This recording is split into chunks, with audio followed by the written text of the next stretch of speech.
रुपए से ज्यादा रकम वापस करवा दी गई है। पुलिस ने जल्द ही साइबर ठगों को गिरफ्तार करने का दावा किया। शाहजहांपुर की पुलिस ने बदायूं के फल विक्रेता की हत्या का खुलासा किया। पुलिस ने हत्या में शामिल 2 आरोपियों को गिरफ्तार किया। बहन के साथ अवैध संबंध होने की वजह से इन्होंने वारदात को अंजाम दिया था। हमीरपुर न्यूज 18 की खबर पर लग गई है मुहर। रूम हीटर से लगी आग से जलकर हुई महिला और उसकी 2 बेटियों की मौत के मामले में बड़ा खुलासा। मृतका के सगे भाई की थी बहन और भांजियों की हत्या। जेपी नड्डा एक साल और रहेंगे बीजेपी अध्यक्ष। लोकसभा चुनाव तक संभालेंगे पार्टी की कमान। गृहमंत्री अमित शाह ने किया ऐलान। बीजेपी की राष्ट्रीय कार्यकारिणी का महामंथन संपन्न। पीएम मोदी ने पार्टी पदाधिकारियों को जीत का मंत्र दिया। सीएम योगी, सीएम धामी हुए शामिल। लखनऊ में बीजेपी प्रदेश कार्यकारिणी की बैठक हो गई। 22 जनवरी को प्रदेश कार्यकारिणी की बैठक में कई अहम मुद्दों पर चर्चा होगी। दिल्ली के बाद अब यूपी में बैठक। समाजवादी पार्टी ने जारी की 58 मीडिया पैनलिस्ट की नई लिस्ट। फखरुल हसन, अनुराग भदौरिया का नाम शामिल। लिस्ट में नए चेहरों को भी जगह मिली है। बीजेपी नेता वरुण गांधी को लेकर राहुल गांधी का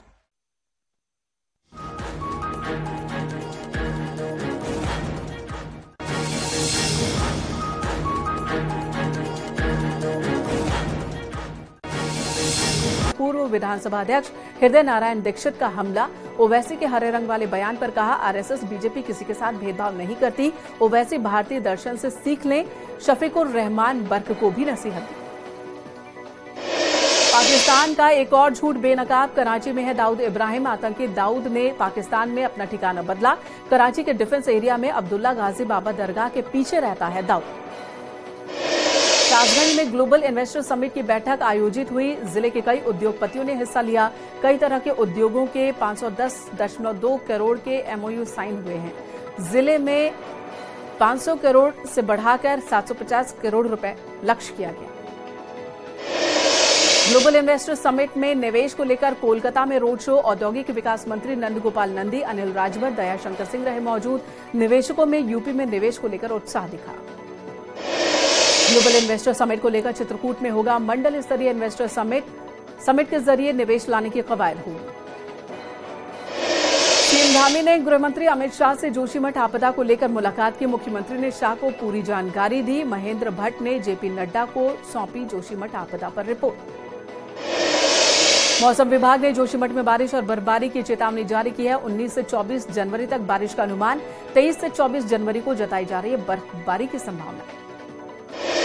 पेपर लीक और भर्ती परीक्षा में गड़बड़ी के आरोप में सड़क पर कांग्रेस हरीश और प्रीतम सिंह ने देहरादून, तो यशपाल आर्य, सुमित हृदयेश ने हल्द्वानी में किया विरोध प्रदर्शन। जांच की मांग की।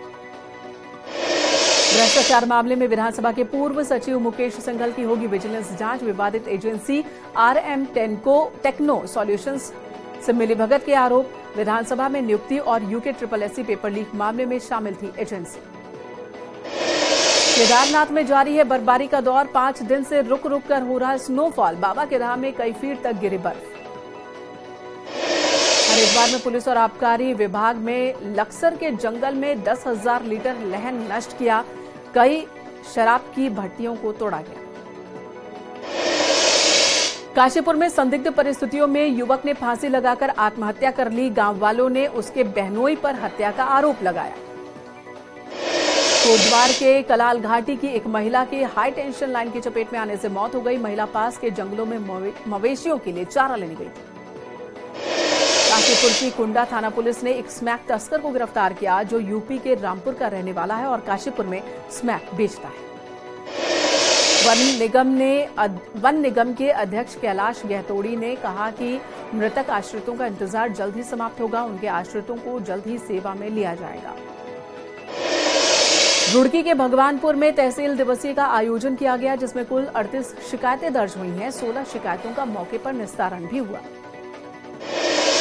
बाल अधिकारों को लेकर अल्मोड़ा में बैठक हुई जिसमें नई पीढ़ी के बढ़ते नशे को रोकने के लिए वक्ताओं ने अपने विचार रखे। उत्तराखंड के 2 उद्यानों को पतंजलि योगपीठ को PPP मोड पर देने की तैयारी जिससे एग्री टूरिज्म और रोजगार को बढ़ावा मिल सके। रामनगर के कानिया में एक विद्युत सब स्टेशन बनाया जाएगा। 10 MVA क्षमता वाले इस सब स्टेशन के लिए सारी औपचारिकताएं पूरी कर ली गई हैं। रुद्रप्रयाग में 7 दिनों से चल रहे सड़क सुरक्षा सप्ताह का आज समापन हुआ। सुरक्षा सप्ताह के दौरान पुलिस ने लोगों को यातायात नियमों की जानकारी दी।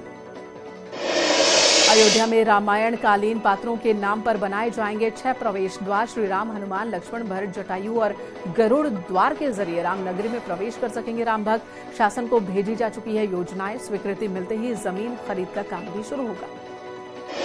सिद्धार्थनगर में डुमरियागंज तहसील क्षेत्र के उपधी गांव में 38 साल पुराने पट्टे की जमीन पर पानी की टंकी बनने से लोग परेशान। गांव के लोगों का आरोप है कि प्रधान और लेखपाल की मिलीभगत से उनके पट्टे की जमीन पर गलत खुदाई कर ठेकेदार ने पानी की टंकी बनाने की कोशिश की। बहराइच के महर्षि बालार्क मेडिकल कॉलेज में नर्सिंग की क्लासेस शुरू की गई। नर्सिंग के लिए मेडिकल कॉलेज में 60 सीटें। यूपी सरकार के आदेश के बाद प्रदेश के मेडिकल कॉलेजों में अब मेडिकल के साथ साथ नर्सिंग की क्लासेस भी होंगी। फतेहपुर जिला जेल में राष्ट्रीय युवा सप्ताह के तहत बंदियों के लिए खेलकूद प्रतियोगिता का आयोजन किया गया। महिला और पुरुष बंदियों में खेल के प्रति उत्साह दिखा। प्रतियोगिता में बढ़ चढ़कर सभी हिस्सा लेते दिखे। विजयी कैदियों को जेल अधीक्षक ने सम्मानित किया। फर्रुखाबाद में आवारा पशुओं के आतंक से किसान परेशान। किसानों ने तहसील परिसर में गोवंश को बंद कर दिया। सूचना मिलते ही मौके पर पहुंचे एसडीएम और सीओ। आवारा पशुओं को गाड़ी मंगाकर भेजने का भरोसा दिया। अयोध्या में राम मंदिर निर्माण कार्य का जायजा लेने पहुंचे कार्यदायी संस्था लार्सन एंड ट्रूबो के हेड शंकर रमन। रामकथा पार्क पर उतरा लार्सन एंड ट्रूबो के हेड का हेलीकॉप्टर। अमेठी में स्वयं सहायता समूह की महिलाएं हो रही हैं आत्मनिर्भर। अमेठी में गाय के गोबर से महिलाएं पेंट बना रही हैं। स्वयं सहायता समूह की महिलाएं परिवारजनों की जिम्मेदारी उठा रही हैं।